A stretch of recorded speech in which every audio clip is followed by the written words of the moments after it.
Great Meadow Correctional Facility, Comstock, New York, May 1942. Lucky Luciano woke at 6 a.m. to the sound of a guard's whistle, same as every morning for the past 6 years. Roll call, breakfast in the mess hall, work detail in the prison laundry. Lunch, more work. Dinner, lockdown at 9:12 p.m., prisoner, 92168, 30 to 50 years. Expected release date, 1962, if he lived that long. He was 45 years old. He'd be 75 by then. An old man, if he survived.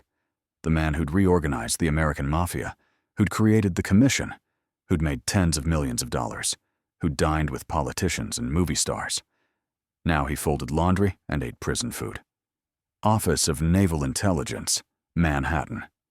Same day, 10:02 a.m., Lieutenant Commander Charles Haffenden stared at a map of the Atlantic Ocean covered in red pins. Each pin represented a ship that had been sunk by German U-boats. 128 ships in 4 months. American merchant vessels, carrying food, fuel, ammunition, supplies to Britain. Torpedoed. Sunk. Thousands of sailors dead. The U-boats were operating with terrifying efficiency. Too efficient. Naval Intelligence suspected they were getting help. Information about ship movements, sailing schedules, cargo manifests. Someone on the docks was talking to the Germans. But who? The New York waterfront employed thousands of men. Dock workers, truck drivers, warehouse managers. Impossible to investigate them all. And even if ONI found suspects, they couldn't interrogate effectively. The dock workers had a code of silence. Omerta. Nobody talked. Haffenden looked at the pins on his map and knew the truth. America was losing the war at sea. And the only people who could help were criminals. That afternoon, the meeting. When Haffenden proposed his plan to his superiors, we recruit the Mafia to secure the waterfront. He expected resistance. He got approval. Because desperate times required desperate measures, and in May 1942, America was desperate. The plan had a code name, Operation Underworld. The target, Lucky Luciano.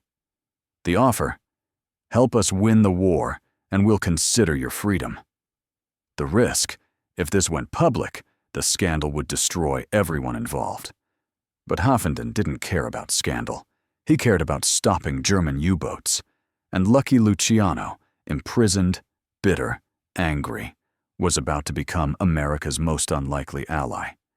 But to understand why the United States Navy would make a deal with America's most notorious gangster, we need to go back 9 months, to December 1941, when everything changed. December 7th, 1941. America enters the war. The Japanese attack on Pearl Harbor brought America into World War II overnight. Within days, Germany declared war on the United States. Suddenly, America was fighting a two-front war against Japan in the Pacific and Germany in the Atlantic. The Atlantic became a battlefield. German submarines, U-boats, began hunting American merchant ships carrying supplies to Britain. The U-boats were devastatingly effective. They traveled in groups called wolf packs, coordinating attacks on convoys. Between January and June 1942, German U-boats sank over 400 Allied ships in the Atlantic, more than 2 ships per day. American sailors called it the second happy time from the German perspective, because U-boats were sinking ships faster than America could build them. But the U-boats weren't just operating in the mid-Atlantic. They were coming close to the American coast, sometimes surfacing within sight of New York, watching ships leave harbor, and then torpedoing them once they reached open water. Naval Intelligence became convinced that the U-boats were receiving help. How else could they know which ships were carrying valuable cargo? How else could they position themselves so perfectly to intercept convoys? Someone had to be providing information. And the most likely source was the New York waterfront, the docks, where every ship loaded cargo, where thousands of workers saw manifests, heard schedules, new routes. The problem was that the New York waterfront was completely controlled by organized crime. The unions, the loading companies, the trucking firms, all connected to the Mafia. And the Mafia didn't talk to federal authorities. Ever. The Normandy disaster, February 9, 1942. The moment that crystallized Naval Intelligence's fears came on February 9, 1942, when the SS Normandy caught fire. The Normandy was one of the largest, most luxurious ocean liners in the world, a French ship that had been seized by the United States after France fell to Germany. The Navy was converting it into a troop transport capable of carrying 15,000 soldiers. On the afternoon of February 9th, while workers were removing flammable materials from the ship's Grand Salon, a welder's torch ignited a pile of kapok life preservers stacked carelessly near a wooden column. The kapok, a highly flammable material, caught fire instantly.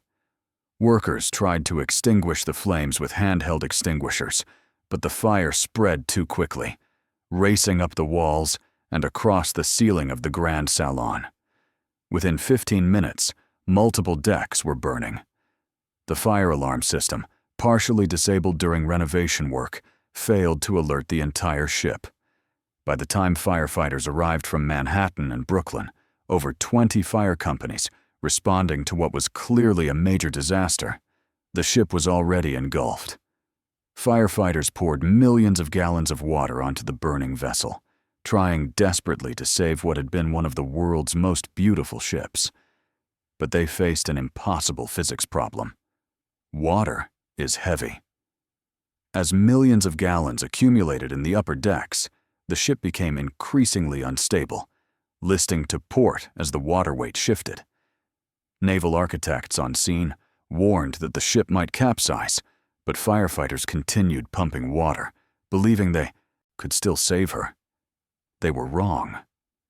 At 2:45 a.m. on February 10th, with a groaning, terrible sound of metal twisting and tearing, the Normandy rolled onto her port side and capsized in New York Harbor. The ship that had been designed to carry thousands of passengers across the Atlantic now lay on her side like a beached whale, a billion-dollar ship destroyed in less than 12 hours, the largest and most expensive maritime disaster in New York's history. The official investigation concluded it was an accident. Careless workers, flammable materials, bad luck. But Naval Intelligence wasn't convinced. Was it really an accident? Or was it sabotage? Were German agents operating freely on American docks, destroying ships before they could even leave port? The Navy needed answers. They needed control of the waterfront. They needed intelligence.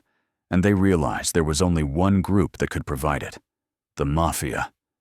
The Mafia and the waterfront. In 1942, the New York waterfront was entirely controlled by organized crime, particularly by the Italian-American Mafia families. Every dock worker, truck driver, and warehouse manager either worked for the Mafia directly or paid tribute to them. The International Longshoremen's Association, the union that represented dock workers, was thoroughly infiltrated and controlled by mobsters.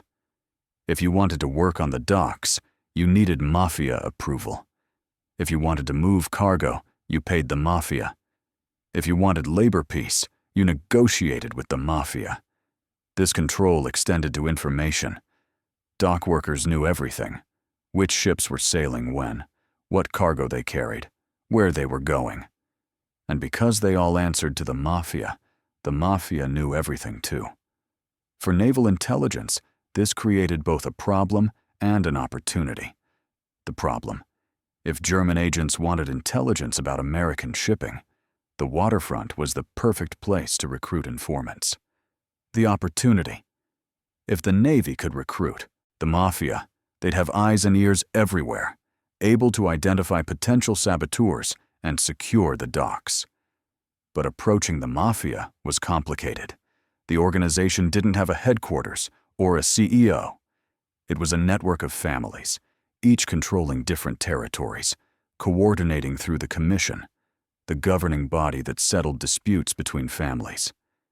And the Commission had been created by one man, Lucky Luciano. Even though Luciano had been in prison since 1936, he remained influential. The family still respected him, still sought his counsel on major decisions. If the Navy wanted mafia cooperation, they needed Luciano's blessing, which meant they needed to approach a man who'd been convicted of running prostitution rings, who'd spent 6 years in prison, who had every reason to hate the U.S. government. The approach, May 1942. Naval Intelligence decided to use an intermediary, Meyer Lansky. Lansky was a Jewish gangster who'd been Luciano's closest friend, business partner since they were kids growing up on the Lower East Side of Manhattan. They'd met as teenagers, Luciano protecting the smaller, scrappier Lansky from street bullies. Lansky teaching Luciano the value of planning and organization over brute force. Their friendship had lasted decades, surviving gang wars, law enforcement crackdowns, and Luciano's imprisonment. Unlike Luciano, Lansky had never been convicted of major crimes and operated more discreetly, preferring to work behind the scenes as a financial strategist and organizer rather than a public figure. He was also fiercely patriotic. Despite being a criminal, he genuinely loved America, the country that had given his Jewish immigrant family refuge from Russian pogroms. He was horrified by Hitler's treatment of Jews in Europe, and had even reportedly funded anti-Nazi activities in the late 1930s, including paying Jewish street toughs to break up pro-Nazi rallies in New York. When the war began, Lansky saw it as an existential threat not just to America, but to Jewish people worldwide. Navy officials approached Lansky through a mutual contact and made their pitch: help us secure the waterfront, provide intelligence about potential saboteurs, use mafia connections to root out German sympathizers. In exchange, the government would, well, they'd figure out the compensation later. Lansky agreed immediately, but he told them, "You need to talk to Charlie." Charlie was Lucky Luciano. Arranging the meeting took weeks. Prison officials had to be convinced, security protocols established, cover stories created. Officially, Lansky was visiting Luciano as his attorney on legal business. In May 1942, Lansky visited Great Meadow Prison and explained the situation to Luciano. The Navy needed help. German U-boats were sinking American ships. The waterfront needed to be secured.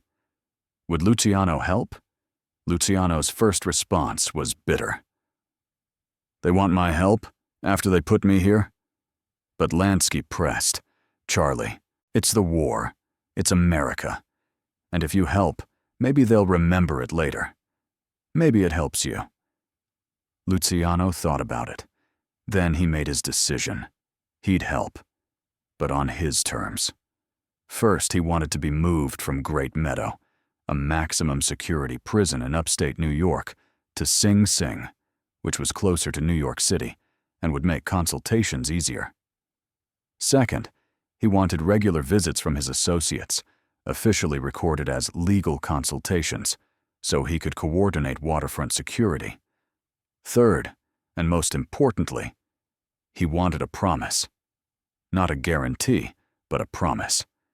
That when the war ended, his cooperation would be considered during any appeal or pardon review. The Navy agreed to everything. The operation begins, June 1942.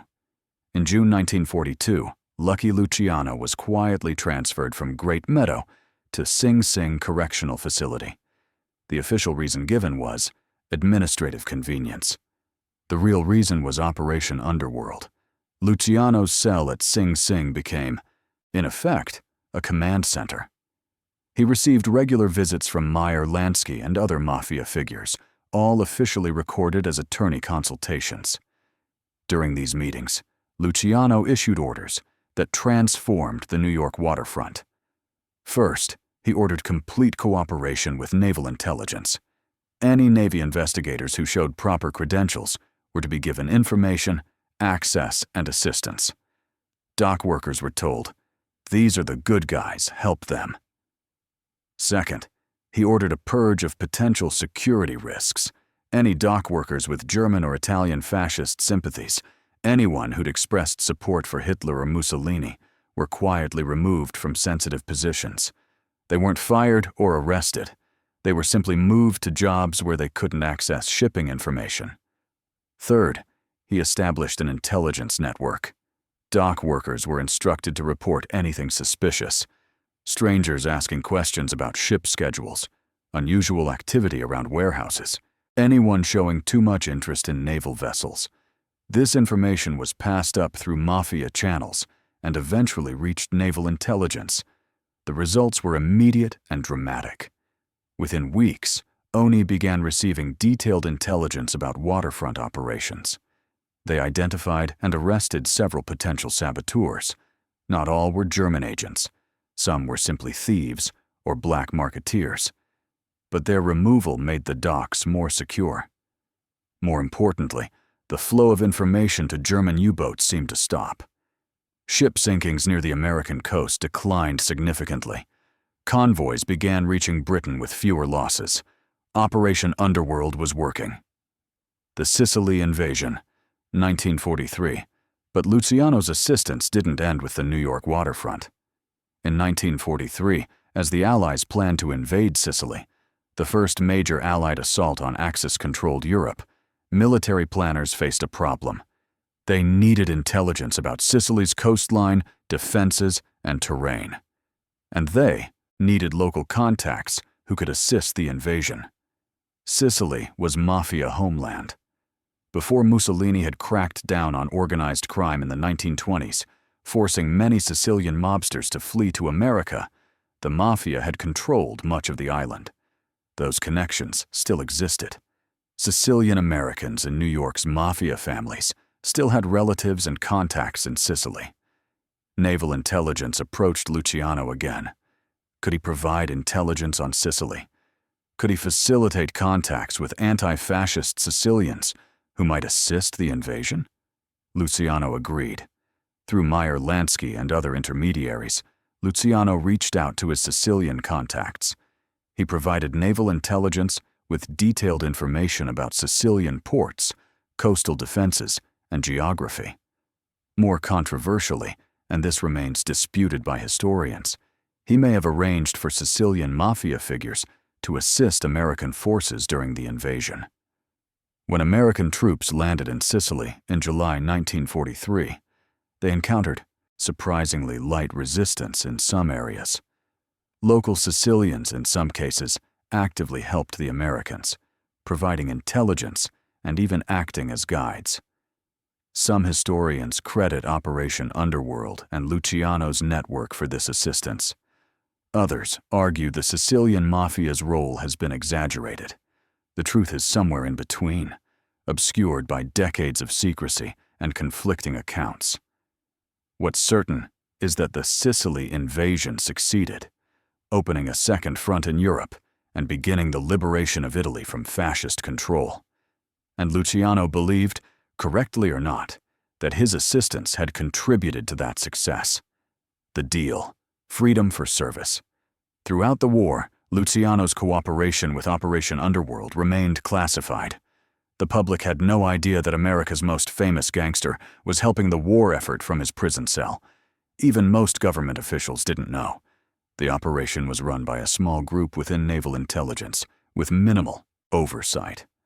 But as the war progressed and Allied victory became inevitable, Luciano began thinking about his reward.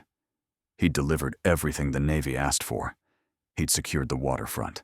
He'd provided intelligence on Sicily. He'd helped America win the war.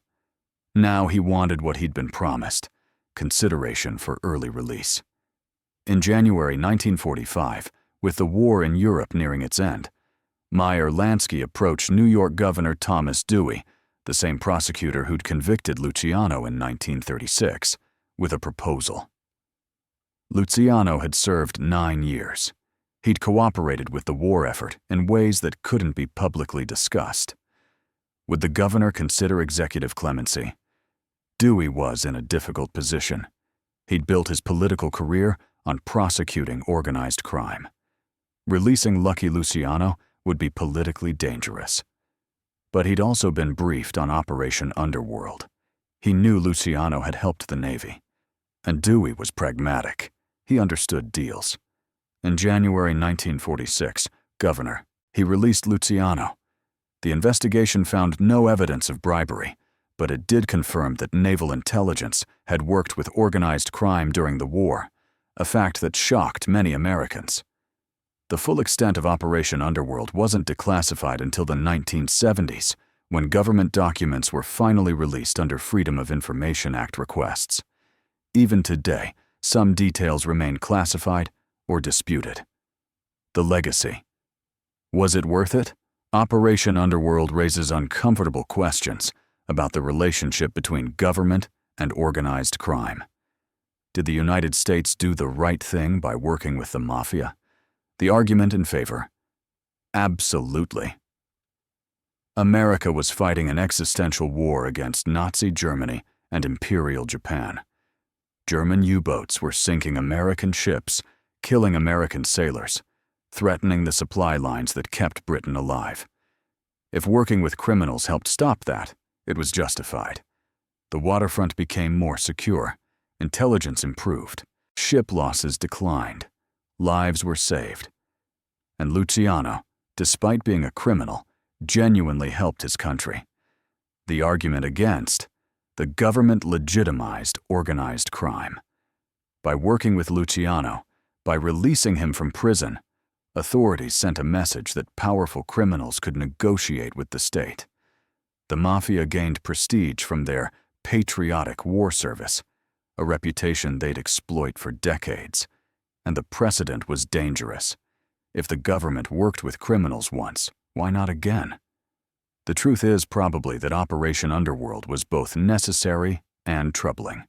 A pragmatic decision made in desperate circumstances, with consequences that echoed for decades. Lucky Luciano lived the rest of his life in Italy, never allowed to return to America. He died in 1962, at age 64, of a heart attack at Naples Airport. Even in exile, he remained influential in international organized crime, though never as powerful as he'd been in America. But his legacy was secure. He'd reorganized the American Mafia, survived decades of gang warfare, outwitted prosecutors, and, in perhaps his strangest achievement, helped America win World War II. The man who'd been America's most wanted criminal became, briefly, America's secret ally. And the deal he made, freedom for service, remains one of the most controversial bargains in American history. If you found this story compelling, please like this video and subscribe to our channel for more untold stories from organized crime history. Hit that notification bell so you never miss an episode. Thank you for watching.